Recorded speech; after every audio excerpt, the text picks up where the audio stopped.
né? Para quando ele vir, ele poder repousar, descansar, já que ele passava ali pela cidade, né? Fazer a obra do Senhor.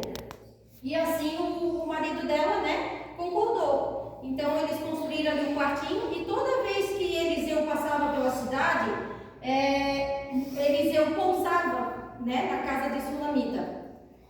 E ela preparava ali com todo carinho o pão, a comida, né? Para ele poder também, né? Se alimentar, né? Porque não era fácil, saía de certo, né? De muito longe para poder chegar ali na cidade de Sunem, né? De certo, passava por vários lugares até chegar ali. E devido a ela ter esse gesto, essa bondade de ajudar ali o profeta Eliseu, ele chamou Geazi e perguntou para Geazi: o que eu posso fazer para ajudar essa mulher sunamita, né? Aí o profeta Eliseu pegou e falou: olha, aí ele disse assim: será que ela precisa de alguma coisa? Será que ela precisa que leve ela até o exército ali, que leve ela até o rei, alguma coisa que ela está precisando? E nisso Eliseu pediu que Geazi fosse chamar a sunamita até ele. Assim ele o fez, né? Chamou a sunamita para que viesse até Eliseu, e Eliseu perguntou para ela, né? Falou para ela: eu vejo que você, sempre que a gente passa por aqui, você tem um coração zeloso de estar nos atendendo, estar nos ajudando, né? De receber, né, o profeta ali na casa dela, e eu queria poder te ajudar a fazer algo de alguma forma para te agradecer, né? Daí ela pegou e disse: não, mas eu sou uma mulher rica, né, que não precisava, já que ela convivia ali na cidade de Sumém e ajudava também aquela comunidade, né? Ela estava sempre ali ajudando de alguma forma, né, quem precisava. Daí ele pegou assim: não, mas era como se ele quisesse fazer algo em forma de agradecimento. Aí ele pegou, olhou comentando com o Geazi disse que ela não poderia ter filhos, já que o esposo dela já era de idade avançada, já era muito velho. E ele pegou e, quando estava ali conversando com ela, disse: olha, num tempo determinado, você vai, tipo assim, ter um filho, né? Vai gerar daqui mais um ano, né? Ela ia poder ter filho. E ela pegou e disse assim, o profeta Eliseu, para ele não mentir para ela, já que teria muitos profetas que passou pela vida dela, profetizaram e não aconteceu. E que não era para ele falar, né? E alimentar a esperança dela, onde ela ali se decepcionava, se entristecia, né? Esperava que aquilo fosse acontecer e não acontecia. E nisso não demorou muito tempo, né? Um ano assim depois, ela teve um filho mesmo, né? Que o profeta profetizou, aconteceu na vida dela. E teve um tempo assim, depois desse um ano, o menino já crescido, né? O pai da criança foi trabalhar na colheita lá, né? E o menino foi até o pai. E chegando lá, como vocês sabem da história, o menino começou a passar mal, começou a sentir uma dor de cabeça muito forte e falou para o pai: pai, eu estou sentindo uma dor de cabeça muito forte. Jesus chamou um daqueles lá que trabalhava com ele, o pai da criança, né? Chamou um daqueles que trabalhava com ele, pediu que levasse até a sunamita, né? Para que ela pudesse dar uma certa atenção ali para a criança, né? Para o remédio, alguma coisa, né? Que fosse passar aquela dor de cabeça. Sunamita ficou até no horário de meio-dia, né? Com a criança no colo, né? Cuidando, só que a criança não resistiu, veio a falecer, né? Mas ela pegou e avisou, né, para o seu esposo que trouxesse, né, que mandasse uma jumenta, né, que fosse até ela ali, que arrumasse tudo, para que ela pudesse ir até Eliseu, o profeta Eliseu. E o esposo dela perguntou, tipo assim: mas não é, tipo assim, o dia que eles faziam a adoração lá, que eles iam o tempo, sei lá para onde iam, né? Não é lua nova, lua, essas coisas assim, né? Aí ela pegou e disse assim: ó, vai tudo bem. Tipo assim, deixa eu fazer o que eu tenho que fazer, eu tenho que resolver, vai tudo bem. Tipo, não te preocupa, eu sei o que eu estou fazendo, né? Mas ela não passou para o esposo, até mesmo, eu creio para não preocupar ele, né? Porque ela também cria no profeta de Deus, já que um dia ele profetizou a aconteceu, ela criou que aquilo ali ela pudesse procurar ele e viesse ter solução para o problema dela, né? E ela foi até o profeta Eliseu, mas antes de chegar até o profeta Eliseu, ela se deparou com o Geazi, porque quando ela estava chegando próximo, onde o profeta Eliseu se encontrava, o profeta Eliseu pegou e comunicou a Geazi: vai àquela sunamita, porque eu vejo que ela está vindo, né? E procura para ela, pergunta para ela se está acontecendo alguma coisa, se vai bem com a casa dela, se vai bem com o marido dela, se vai bem com o filho dela. E assim Geazi o fez, chegou até ela e perguntou. E sunamita mais uma vez pegou e falou assim: ó, vai tudo bem. Não passou para o profeta Geazi. Ela queria até a solução lá, que ela queria que o que estava para fazer e acontecer estava na vida ali de Eliseu, né?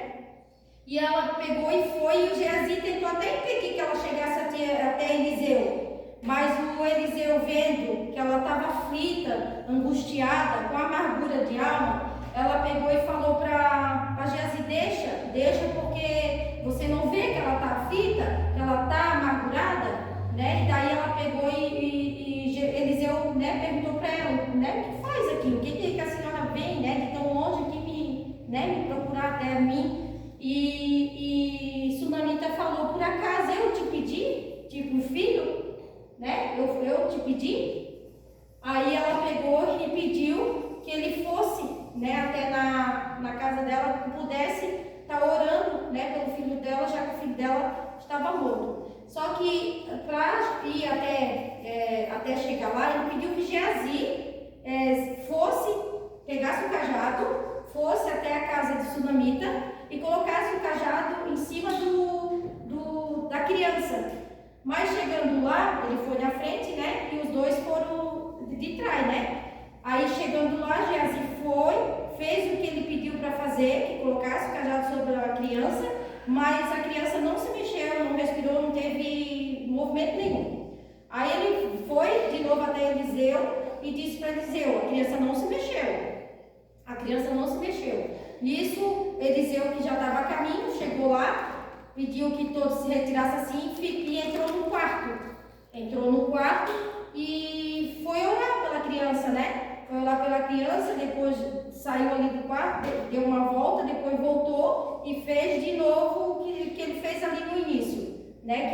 Que ele ficou tipo olho sobre olho, boca sobre boca, mão sobre mão, né? E nada da criança coisa. E ele, depois da segunda vez que ele foi, a criança começou a espirrou 7 vezes, né? E graças a Deus veio a vida. Nisso ele mandou que Geazi chamasse a sunamita veio, caiu aos pés, né, de Eliseu, e ela agradeceu, né, pelo feito que Deus fez ali através da vida de Eliseu. Onde eu quero chegar com isso, onde a pastora quer chegar com isso, né? Eu vejo que nós, como cristãos, né, nós temos que ser exemplo, nós temos que dar testemunho lá fora, não só aqui dentro da igreja, porque é muito fácil ser cristão aqui dentro da igreja. Quero ver lá fora, né? Porque sair daqui dentro da igreja, nós somos todos santos. Vamos dizer assim, mas chegou da porta para fora, é que a gente vai ser colocado à prova, né? Para ver se nós estamos sendo verdadeiros cristãos mesmo, nós somos provados como fogo, né? Para ver se nós damos testemunho, né? De imagem e semelhança de Cristo na nossa vida. E eu, tirando para a minha vida, né, ali a respeito de sunamita, eu vejo que ela foi uma mulher observadora, vigilante, ela foi profetiza na própria vida dela, né? Mesmo que o cenário ali estava como um cenário de morte, mas ela, em meio a toda essa turbulência, ela profetizou na vida dela. E também vai haver os Geazi, as pessoas às vezes que o inimigo, até mesmo Deus, coloca na nossa vida, né? Que a gente é rodeado de pessoas, né?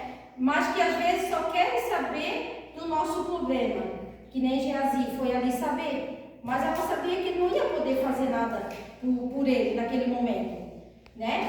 E ela estava confiante no Deus que o Eliseu servia, né? Que ele sim poderia fazer alguma coisa pela vida dela, através da vida dele ali, né?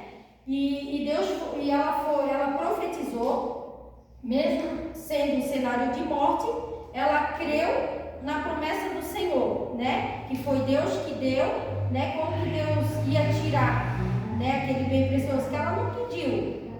Deus concedeu o desejo do coração dela. Ela tinha um desejo, que era ter um filho, só que ela não poderia ter. Então Deus usou o profeta ali, o Eliseu, para profetizar. Deus deu, aconteceu. Então aconteceu de ter acontecido aquilo ali, mas vamos tirar isso como uma experiência para a nossa vida. Eu, por exemplo, passei por algo agora, né? Quase um mês eu fiquei nessa situação, que às vezes Deus permite, né? Dá uma bagunçadinha, permite um reboliço, né? Para testar a nossa fé, para ver onde nós estamos firmados e para ver se a gente está firmado naquilo que Deus nos prometeu. E Deus falou comigo um dia pela manhã. A pastora Nivalete mandou um áudio para eu mandei um áudio para ela perguntando se ela estava melhor, que ela estava dodói. E ela, quando ela terminou o áudio dela, ela também perguntou: não, eu estou bem, e a senhora como está? E veio assim na minha mente: sabe a Sunamita? Vai tudo bem. E eu não falei nada, não, tá tudo bem. Eu só botei assim, sabe? Vai tudo bem. E eu peguei aquilo ali para mim, eu disse: meu Deus, mas assim, vai tudo bem? Eu digo: amém. Eu digo: certo, ela dizer que vai tudo bem, então vai tudo bem. Eu digo: então daqui para frente vai ser tudo bem. Chegou isso foi na quarta. Na quinta, Deus usou uma missionária séria para falar comigo aqui a respeito da Sunamita. Onde ela foi até mim ali também, né? Botou a mão na minha mão e disse: vai tudo bem com teu marido? E ela disse assim: vai tudo bem, né? Aí eu disse: vai tudo bem. Eu ainda olhei assim, né? Eu não sei se foi para teu Carlos, vai tudo bem. Aí, passando isso na quinta, chegou um domingo, era o culto de oração, a mensagem ali com a missionária Lucilena trouxe, era a respeito da Sunamita. Vai tudo bem com teu marido? Vai tudo bem, vai tudo bem. E dali eu peguei aquilo ali para mim, eu digo: se é para profetizar, eu vou começar a profetizar. Eu digo, né, porque às vezes é isso que Deus quer, que a gente profetiza às vezes na vida de todo mundo, mas esquece de profetizar dentro da nossa casa. E eu comecei a profetizar, as pessoas mandavam mensagem, né, perguntando como é que eu estava. Pastora, bom dia, graças a Deus, como é que a senhora está? Vai tudo bem. Mesmo eu estando aqui chorando, se lamentando, né, meio abatida, mas vai tudo bem. Não se escapava ninguém, todo mundo perguntava: vai tudo bem. Quem mandava mensagem para mim: vai tudo bem. Só as pessoas mais assim, de confiança minha, que estavam me ajudando em oração, né? E eu comecei a profetizar ali dentro da minha casa e chegou na sexta-feira. Sexta-feira agora, eu fiz uma oração, estava limpando o meu vidro lá de fora, da área lá, e eu falando ali com Deus, bem abatida já devido à situação que eu estava. A situação não estava legal, estava, como é que eu dizia? A situação estava insustentável. Eu digo: Senhor, faz alguma coisa, porque do jeito que está, não sei se eu aguento não. E eu peguei e comecei a questionar ali com Deus, sabe? Comecei a falar das promessas que Deus tinha feito na minha vida. Isso lá desde a época da outra denominação, lá quando eu me converti, onde Deus falava que ia colocar na palma da minha mão, para andar lado a lado comigo fazendo a obra. E eu comecei a falar com Deus, esse Senhor, será que é de Deus aquilo que foi falado através da profeta? Lá, sabe quando a gente começa a meio que duvidar, igual aconteceu ali, que os profetas profetizavam, não aconteciam, que as esperanças dela estavam indo embora? Estava acontecendo isso na minha vida. Eu comecei a duvidar, a crer que Deus fazia na vida de todo mundo e na minha não. Eu disse: meu Deus, um dia até Deus usou o evangelista, a gente para falar comigo lá no monte. Eu tinha feito uma oração, só eu e Deus, até eu tinha me retirado assim para falar assim com Deus, né? E eu disse para Deus assim: Senhor, eu vejo o lado de todo mundo ser restaurado e o meu não. Eu questionei, Deus usou ele para falar, que falasse hoje aqui, que Deus restaura, tem restaurado o lar de muitas pessoas e o teu não. E eu disse: foi a palavra-chave, porque foi algo que eu falei mesmo. Assim, que Deus ia fazer, mas era no tempo dele, que às vezes a gente quer que as promessas de Deus se cumpram, que seja já, é igual o micro-ondas ali, 3 minutos, a gente quer que, né, Deus tem promessa, Deus está trabalhando, mas a gente é que não sabe esperar. A gente quer que Deus haja e faça do nosso tempo, e não é do nosso tempo, né, porque às vezes também Deus está usando a situação para trabalhar na nossa vida. no nosso interior, para ensinar nós também a E às vezes a gente esperar, acha a que é só do descansar, outro, né? a confiar naquilo que pessoa que Deus mais é falou, ensinada é naquilo nós, que que Ele vai nos falar fora. prometeu, né? Porque às vezes a gente diz assim, mas se Deus falou, Ele vai cumprir. Mas será que a gente tem essa fé dentro de nós? De esperar, de descansar e esperar o tempo de Deus na nossa vida? Porque eu já estava perdendo as esperanças. Eu te confesso assim que eu já estava me sentindo já abatida, parecia que eu estava assim, sabe? Eu chegava aqui, eu queria mostrar ser forte, mas tinha hora que parecia que eu não ia aguentar não. E eu comecei a vir falar com Deus naquela sexta-feira à tarde, e eu disse para Deus, Senhor, eu falei mesmo para Deus, se um dia Deus usou um vaso falando assim, ó, que não foi amor à primeira vista, Deus uniu o propósito. Eu disse, se foi o Senhor que usou a boca desse homem, ou o Senhor faz o que tem para fazer, ou muda a situação, ou o Senhor arranca. Tipo assim, arranca, porque do jeito que está eu também não aceito mais não. Porque eu sou tua filha, eu disse para Deus, eu sou tua serva, estou lá fazendo tua vontade. Estou lá, eu não meto esforço para estar na tua casa, para fazer as tuas coisas, sabe, do meu jeitinho. Daí, aí chegou, isso foi na sexta. Eu também oro por ti, por Daí ela no assim. final de quinta para sexta eu estava já ficando resfriada, né? No sábado pela manhã assim, a honra e glória do Senhor Jesus, Deus mudou o cenário. Que eu chegava a mandar assim para as pessoas assim que estavam me ajudando, olha o que está acontecendo, olha aqui. Eu cheguei a dizer assim, ó, não era um sonho, era realidade. Eu disse assim, Jesus, eu cheguei a chorar, mandar foto assim, sabe, da lágrima correndo meus olhos. Será que é isso mesmo que eu estou vendo? Porque fazia tempo que eu não estava tendo isso dentro da minha casa, sabe? Sabe assim, o cuidado, assim, Deus mudou tudo, vocês não têm noção, assim, sabe? Aquilo que fazia, eu digo que depois que eu assumi a obra aqui pela misericórdia de Deus, né? Porque a gente tentou fugir, mas não teve jeito, mudou a coisa lá em casa. A minha parte está aí, não deixa mentir, ela sabe que eu e minha esposa, a gente sempre viveu bem. Para honra e glória do Senhor Jesus, a gente vive 25 anos. Nunca foi muito. Ela morou ali 13 anos atrás da minha casa, ela sabe, não era de bater boca, de discutir. A gente sempre viveu bem. Só que depois que a gente assumiu a obra, a coisa ficou diferente. Porque era uma coisa que ele nunca quis. Aí a Rosa não deixa mentir, né? Ele foi bem claro, ele falou assim, um dia que o apóstolo chamou nós para conversar e botou a obra aqui na nossa mão, ele falou para mim, falou na frente do apóstolo, a Rosa, o José, disse que tu vais acabar com o nosso casamento. Porque ele nunca quis.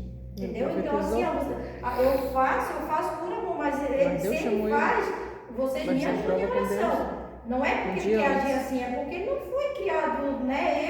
Eu me converti, eu abri o meu coração, eu sirvo a Deus de coração, eu tenho experiência com Deus, mas ele não tem experiência com Deus. Ele precisa ter as experiências com Deus. Então, hoje eu consigo entender um pouco assim, a respeito dele, né? Ele está comigo, mas ao mesmo tempo está e não está. Eu digo assim, ele está aqui como presente, mas agora, né, Deus mudou uma situação, agora eu preciso orar para que Deus venha trazer ele para a obra. Eu peço que as irmãs me ajudem em oração, estou falando isso assim, testemunhando, para que vocês me ajudem também. Ele é uma pessoa boa, uma pessoa maravilhosa, só que ele não quer se envolver, ele não quer, ele acha que isso aqui não é para ele tem medo, sei lá o que. Passa na cabeça insegurança ele tem. Mas a gente tem que deixar Deus trabalhar, né? Deus tem dia que está no controle, que é para mim descansar.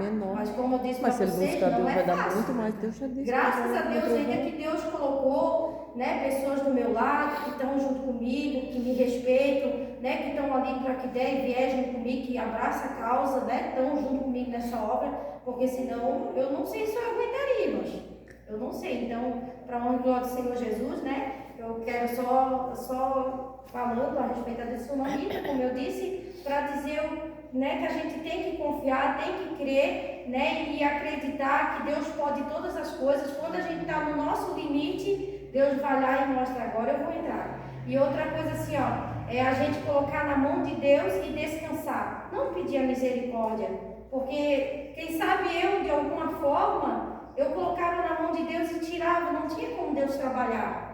Né? Eu creio que era assim, ou eu penso que da forma que eu orei, eu mudei a oração, né? Que às vezes que a palavra de Deus diz que a gente pede, mas não sabe como pedir, e eu comecei a orar de uma forma diferente. Deus tinha usado a irmã para falar comigo, começa a mudar a tua oração, E eu disse, eu vou mudar a minha oração. Comecei a pedir para Deus mudar a mente, trabalhar no coração, mas eu pedia muito no coração, mas esquecia de pedir para a mente dele. E hoje eu tenho pedido muito para Deus trabalhar na mente. Porque não tem como Deus trabalhar na vida da pessoa se a mente dele estiver cauterizada. E a gente tem que pedir para que Deus venha renovar a mente dele, né, em Cristo Jesus, né? E abrir a mente dele, abrir os olhos espirituais, arrancar a cegueira, né? Porque enquanto a pessoa estiver com a mente cauterizada e com a cegueira, a pessoa não avança, fica ali estagnada. E outra coisa assim, que eu aprendi essa semana, que uma pessoa com a mente cauterizada e com a cegueira nos olhos, a oração dele nem passa. Que nós temos que pedir, no caso eu como esposa, quando eu estava ali falando com Deus naquela sexta-feira, eu pedi para que Deus tivesse misericórdia de mim, porque senão eu não ia aguentar. Aí foi onde Deus atendeu pela misericórdia dele na minha vida, por eu estar aqui fazendo a vontade dele e ver que eu já não tinha mais força de estar ali sozinha. Eu digo sozinha entre aspas, né? Eu digo do meu esposo não estar pegando junto, mas graças a Deus, como eu disse, eu tenho pessoas do meu lado. Mas hoje eu aprendi assim, que a gente tem que pedir pela misericórdia nossa, assim, porque nós é que estamos na presença. Quem está na presença, não tem como uma pessoa que não está na presença, não está no mesmo patamar ou de acordo, né? Não tem como a pessoa pedir, Deus não vai atender, entendeu? Agora, nós que estamos na frente, assim, que estamos buscando, estamos pagando preço, se tu pedir, Deus vai te atender sim, porque tu é filho dele, tu tem intimidade com ele, tu tem comunhão com ele, né? Então, é isso, irmãs, é isso que Deus colocou no meu coração, né? Eu senti hoje de trazer essa palavra em cima do que eu passei, né? E tenho passado, né? Eu creio que ainda não cessou, porque agora vem a parte, né, de Deus trabalhar para trazer ele para a obra, né? Vocês me ajudem. Amém. Eu conto com a ajuda das irmãs, né? Eu sei que todos, a maioria tem, né, me ajudado em oração, tem me ajudado em visto, né, o que eu tenho passado, o que eu tenho enfrentado, mas, como eu digo, eis-me aqui, né? Enquanto Deus me sustentar e me dar força, eu estou aqui, né? Eu tenho, graças a Deus, pessoas do meu lado que me ajudem, Deus, né? Que não pode faltar ele na minha vida. Porque se não fosse a graça e a misericórdia dele na minha vida, eu não aguentaria. Amém? Amém. Olha aí, já pregou.